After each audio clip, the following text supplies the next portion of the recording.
இனிமே கண்ணை மூடிட்டு கடலை எண்ணெய் வாங்கலாம்.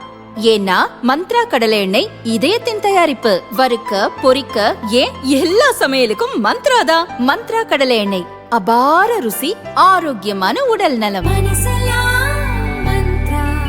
லோக்சபாவில் ஜனாதிபதி உரைக்கு நன்றி தெரிவிக்கும் தீர்மானம் மீதான விவாதத்தில் சீன ஆக்கிரமிப்பு குறித்து எதிர்க்கட்சித் தலைவர் ராகுல் பேசினார். முன்னாள் ராணுவ தளபதி நரவனே எழுதியதாக கூறப்படும் வெளியிடப்படாத புத்தகத்தில் இருப்பதை மேற்கோள் காட்டி ராகுல் பேசினார். ஆனால் வெளிவராத புத்தகத்தை ஆதாரமாக காட்டி பேசுவதற்கு அமைச்சர்கள் ராஜ்நாத் சிங், அமித்ஷா மற்றும் ஆளுங்கட்சி எம்பிக்கள் எதிர்ப்பு தெரிவித்தனர். தொடர்ந்து சபாநாயகர் அனுமதி மறுக்கவே காங்கிரஸ் உள்ளிட்ட இண்டி கூட்டணி கட்சி எம்பிக்கள் அமளியில் ஈடுபட்டனர். சபாநாயகரின் இருக்கை முன் காகிதங்களை கிழித்து வீசினர். சபாநாயகரின் எச்சரிக்கையை மீறி அமளியில் ஈடுபட்டதால் 8 எம்பிக்கள் சஸ்பெண்ட் செய்யப்பட்டனர்.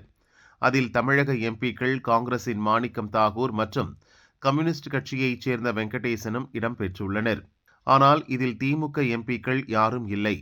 இது தொடர்பாக அதிமுக எம்பி இன்பதுரை வெளியிட்ட பதிவில், பார்லிமெண்டில் காங்கிரசுக்கு ஆதரவாக சலங்கை கட்டி ஆடுவதில் எப்போதும் திமுக முன்னிலை வகிக்கும். சமீபத்தில் ராகுலுக்கு ஆதரவாக போர்க்கோலம் பூண்டு நின்று தமிழகத்தைச் சேர்ந்த கம்யூனிஸ்ட் எம்பி வெங்கடேசன் உள்ளிட்ட இண்டி கூட்டணியைச் சேர்ந்த 8 எம்பிக்கள் சஸ்பெண்ட் செய்யப்பட்டனர்.